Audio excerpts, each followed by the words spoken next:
Hello and welcome back everybody to Hobby Ever After for the first episode of a series that I've been waiting to do for a little while.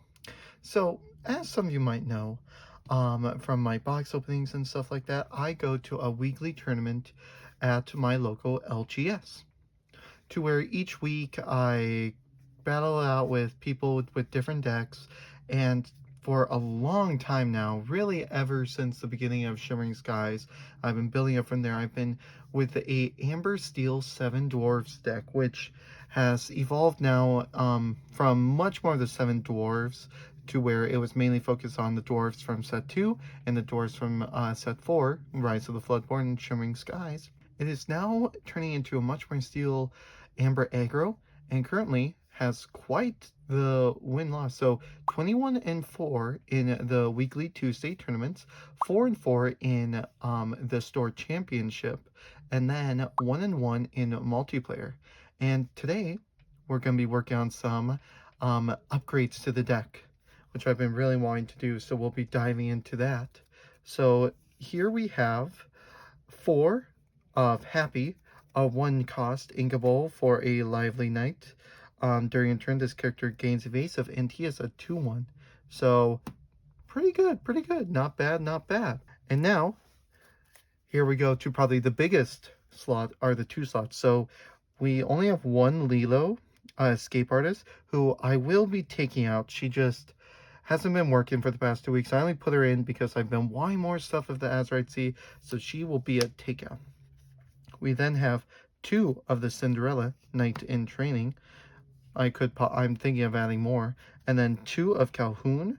Even though I don't really like to run many of 2s unless they have a shiftable, Calhoun is super good. 2 uninkable, 3 to resist 1. During a turn, whenever this character banishes another character in the challenge, gain 2 lore. So she's very good. And the Cinderella, she is also a knight. When you play this, you may draw a card and choose and discard a card, so it's a looter. And then we have 3 of Snow White, Unexpected House Guest. I may pay 1 less to play 7 dwarf characters. I used to run a 4 of her, but with the changing of times, it's been changed to where I only need to really run 3. And then I play 4 of Sleepy, who he enters exerted, but he does go for 2. So he's very good. And then we do have 4 Piglet, the Pooh Pirate Captain, 2 Inkable. While you have 2 or more other characters in play, he gets +2, so he goes for 3. And let me tell you, that's so good. He is just such a good card. Here, let's change it up. And tell me, guys, down in the comments, like, what sort of decks do you like to build? Or what have you really been building and playing ever since, like, the beginning? And then I'm running 4 of the Smees, 2 Inkable, Mr. Smee, Bumbling Mate. At the end of your turn, if this character is deserted and you don't have a captain character in play, deal 1 damage to this character. And he's a 3/3 that quests for 2, so he's pretty good. Then we have 4 of the Sleepy Sluggish Knight, 2 Inkable, 0/4 with Bodyguard. Now he is so good just to get out to help protect the early board. Then we are playing 4 of the 2 uninkable Docks, who when you play this character, you may discard your hand to draw 2 cards. Now, really, with this card, I don't have any cards in hand, so getting to just draw 2 is so good, and really getting to even play him for sometimes free with the Snow White is so good. And then the card that made it all, 7 Dwarfs Mine. So 2 Inkable, 2 to move, 6 for the shield. During your turn, for the first time you move a character here, you may deal 1 damage to chosen character. If the moved character is a knight, deal 2 damage instead. Even the 1 damage is super good, but 2 can just really kill something. And I run a full playset of that.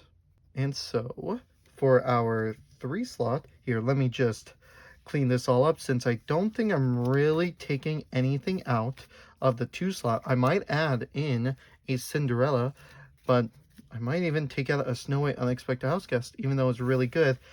I feel like I need to slowly get out of focusing on the 7 dwarves and just really get more going. So I play a full set of Docks, the 3 Inkable, 2/3. Quest for 2. Whenever this character quests, you may pay 1 less ink for the next character you play. Now he's really good. I've even considered in this deck putting in Pluto and then the Bodyguard Pluto, since Bodyguard's so good. As I was going through this, I realized I only have 1 Benja left, and 3 Pete's. I think I meant to do it 2 and 2, but apparently they got a little bit mixed up there. So I think what I'm going to do is, because I'm not super concerned competitively right now, I think might take these out. They are fine, but I just need more room for stuff that will help me. But that is mainly Inkfather as well. And then I'm playing 2 Dopies, who 3 Inkable, 2/2. When you play this character, if you have another knight character in play, you may deal 1 damage to chosen character or location. Very good early and late game. And then we are playing 3 of the Tinkerbell Tiny Tactician, 3 Inkable, 2/4. Draw a card, then choose and discard card. Sorry, tap it, draw a card, then choose and discard. And she's very good as well. And then sadly, we only have 2 Rapunzels. Been thinking about getting a third because she's really good. Because 4 Inkable 1/5, when you play this character, remove up to 3 damage from one of your characters. Draw a card for each 1 damage removed this way, and she quests for 2, and she's a 1/5. So she lasts around. And then we have currently 3 Grumpies. That gives your other 7 dwarf characters +1 power, and he's a 3/4. Who I think I have to put him down to 2. Like, getting up to that point, I'm really focused on other things, and I don't really get to play him that often. And it's just, I feel sad about it, but, you know, I gotta, like, we gotta get more stuff in the deck, moving and going, and Grumpy Sword holds up. Now let's talk about a card that holds it up, but is very good for the deck still. I'm running 3 of the Snow White Fair-Hearted, 5 uninkable, 3/5. This character gains resist 1 for each other knight character you have in play, and she quests for 3. Now, really, by the time that I get her early game, and then I have to discard her to a discard deck or whatever, but then I get down to it, and it's like, I'm about to win the game. If I just, like, actually spend the ink, sorry, to move the characters that I have on the field to the 7 dwarves and do everything else, and then get out another cheap character, she's not worth it. And it's sad, but I'm thinking maybe even 2, but that sort of depends. Now here's another card that I only put in because I wanted new Azurite Sea stuff. I did actually pull a third of Nani as well, but I'm going to be taking on both of these. Yeah, I know, it's sad, but it's got to be done. So 5 Inkable Nani, Caring Sister, 3/5. She has support, and she has 2 ink. Chosen character gets -1 until the start of the next turn, which isn't bad, but she is also used for Inkfather. The only time that she actually came in, that when I would be like, I really needed her, I was already going to lose the game. And so it was just going to be taking those out. Now then, let's get to some fancy cards. So we have 3 Tinkerbells, the Giant Fairy, 6 Inkable, 4/5, Shift for 4, so shift onto the Tiny Tactician. She has the Rock the Boat. When you play this character, deal 1 damage to each opposing character. And then during your turn, whenever this character banishes another character in a challenge, you may deal 2 damage to chosen opposing character. And she also quests for 2. She's very good. She's very versatile. Really gets things moving and stuff like that. And so I really like her. And now we are also running 3 of the Snow White Well-Wisher, who is very good as well. Oh, wait, hold on. Maybe I didn't. I probably will not get rid of that third Snow White unwelcome guest or whatever it is. Because if I'm running 3 of these, I would like some versatility there. So 6 uninkable, 3/5, shift for 4, quests for 2. Whenever this character quests, you may return a character card from your discard to your hand. Now, the way I've gotten to really use this is not only do I just hit something with it from out of nowhere, but also like questing, getting back the Sleepy Bodyguard, playing that out for a bodyguard protects it. And it's just so good. It is very underrated card, I think. And now to the final cards. Now I'm only running 2 of the Cinderella Stouthearted because I'm not running any songs yet. 7 Inkable, 5/5, quest for 3, shift for 5 as well. So we have the other Cinderellas. Resist for 2, and whenever you play a song, this character may challenge ready characters this turn. Very good ability. Resist 2 is so good. I've gone to play her a couple of times actually. That's why I'm thinking of playing in a third maybe. But that is the deck, everyone. So, we are going to be taking out the 2 Nannies, a Grumpy, the 3 Pete's, the Benja, and the Lilo Escape Artist. So let's see what cards we have up to what I think would improve the deck. Now you can definitely tell me in the comments. That's the thing that me and Elsie are really looking for, guys. Just tell us what you think. We won't judge. Like, even give us negative feedback on our videos and stuff like that. Like, is our background too messy? Are the thumbnails too much? Is there something going on? Just let us know. We really want to have a great community to interact with. So I do have 3 Lilos that I've been really wanting to run, but this might not be the deck for it since I only have 1 bodyguard character. But depending on, like, maybe I just go like a much more steel amber aggro, but I'm interested in it. Rue, 4 of. This smoked me. This is why I went 2-1 on Tuesday. And let me tell you, I'm so glad that I can lose because that shows me my deck's weaknesses. I also nearly got 2 close games, but those were fine. Rue, when you play this character, you may give chosen character minus 2 power until the start of your next turn. So you play this, and suddenly one of your guys is just so weak, and it doesn't even matter because they're gonna kill it then. They could even like kill it with ruin or with something else. We have 3 of the bare necessities, which is a song, and 2 inkable. Chosen opponent reveals their hand and discards a non-character card of your choice. That would be really good for a lot of control-y things. Gets on that impact and gets to really change up, and you get to know what's going on in the opponent's hand. Now, another Azurite Sea card that I really like, but it's uninkable, and that's the problem with this deck. I've found it that sometimes, like, even though I can still pull out the game, it's like very close because I haven't inked enough. That's the thing with like discount things. You discount it so much that you're like, I don't need the ink. But then once they start to go away, it's like, I need ink. Why did I ink? Because you didn't have any cards in hand to ink. Sorry. We have 2 uninkable Twin Fire, which is an action. Deal 2 damage to chosen character. Then you may choose and discard card to deal 2 damage to another chosen character. Now, I do like this card. I like Let the Storm Rage On, the 3 uninkable, deal 2 damage, or is it 3 damage? I can't remember. And then draw a card. I like that. And I like how this can double shot. And I do have 4. Another Dopey. I've been looking at them again, and I'm like, I think it would be really good to run a Dopey. And then I'm Still Here. An awesome song from Treasure Planet, and a pretty good card as well. 3 inkable. It is a song, so a character with cost 3 or more can sing this, so Dopey can sing it. Chosen character gains resist 2 until the start of your next turn, draw a card.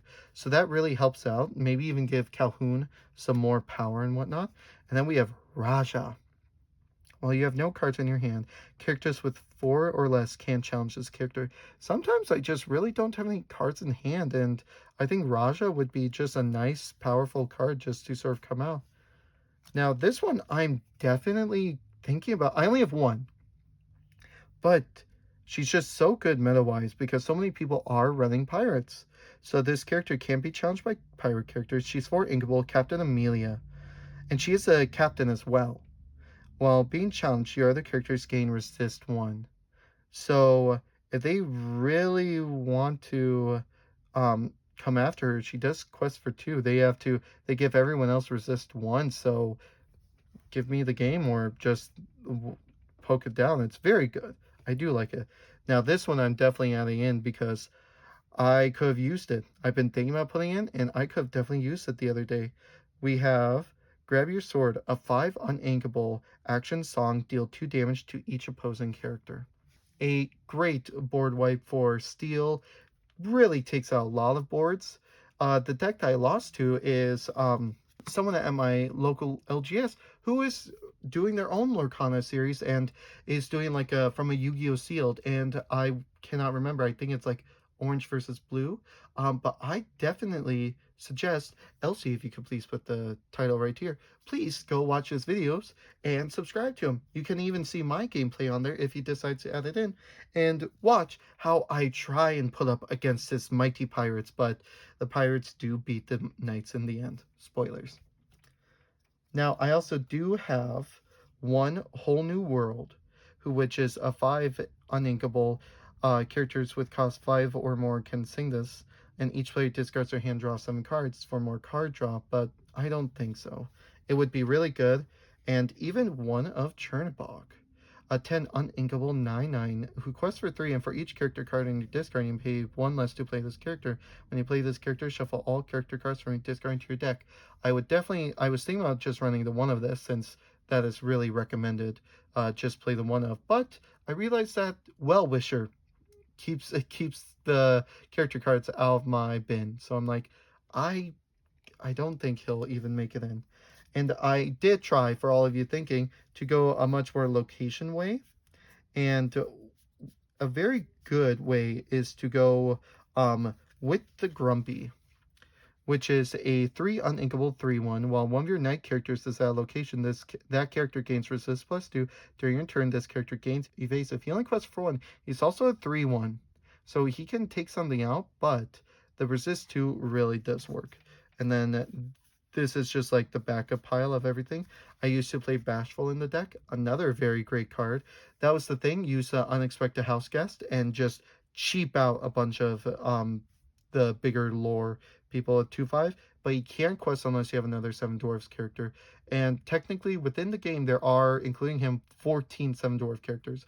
So no way should he ever be alone. Good Job was something I was considering. A very interesting, a one inkable. Chosen character gets +1 lore. Not bad, could possibly steal at the game. Lucky would also be a very good card. Reveal the top 3 cards of your deck for each character card with cost 2 or less. Put into your hand, put the rest on the bottom of your deck in any order for uninkable 2/3. And whenever this character quests, if you have 3 or more other characters in play, your other characters get +1 lore this turn. So really good, but just 4 and sort of using that, I don't super know. Along Came Zeus, I think, is a great removal card. Probably not for this deck, but much more for action decks, especially the Ursula Steel deck with the Prince John and what else is in that deck? There's a lot of good stuff in that deck. Very meta deck. Deal 5 damage to chosen character location, 4 uninkable, and a character with 4 or less can sing this, so very good there. Baloo was also consideration, 3 uninkable 0/3 with Bodyguard. Whenever this character is banished, gain 2 lore if I wanted to go with the Lilo route. But I've been sort of thinking about it, and I don't think I'll be putting Lilo in this deck. But future consideration for sure. Grab Your Sword and Dopey for sure. And so that is 4 cards, and we have 1, 2, 3, 4. So we will take those 4 out, and then we have 4 more cards. But what do we choose from, guys? I think maybe we go with 2 and 2, maybe. We also do have another Cinderella. The knight, the 2 big knights, the 2 knights. So do you guys think that would be a good idea to do those 2? Let me know down in the comments, because I do like that idea. I think it's really good. Captain Amelia, I think maybe the 1 just won't do it. I probably won't see it enough. Twin Fire is very good, but the dwarf's mind can also deal the 2 as well. Bare Necessities, another very good card, but I know it's sort of like the Emerald Ursula. It's really you can't always get a hit. It's a very interesting card. I think what is probably the best idea for us in general might be just to do this. I believe that with honorable mentions of Rue and Raja, great cards, and even the 2 other I'm Still Here, to fully replace this, upgrade this deck, we will do 1 Cinderella Knight in Training, 1 Cinderella Stout-Hearted, the 2 I'm Still Here, the 3 Grab Your Swords, and then the 1 Dopey. Now then, I want people in the comments, tell me your thoughts, tell me your ideas, tell me what I should be changing around. Should I really look at a different strategy? Should I keep any of these cards? Pete is so meta-wise. Benja, good removal. Grumpy, another great supporter for the dwarves. Nani's, have people seen them? And then, of course, a new and rising card is the Lilo Escape Artist. And just very good. And maybe if I get my hands on some Simbas, the legendary, shall I run Simba? Let me know down in the comments, guys. Otherwise, thank you for joining me today. I'll be filming one of these each week, so that way we can fully improve this deck to the best. Thank you all so much for watching. Make sure to hit that like, the subscribe, the little bell to let you know when we did post something, and give us down a comment. Tell us what we can do.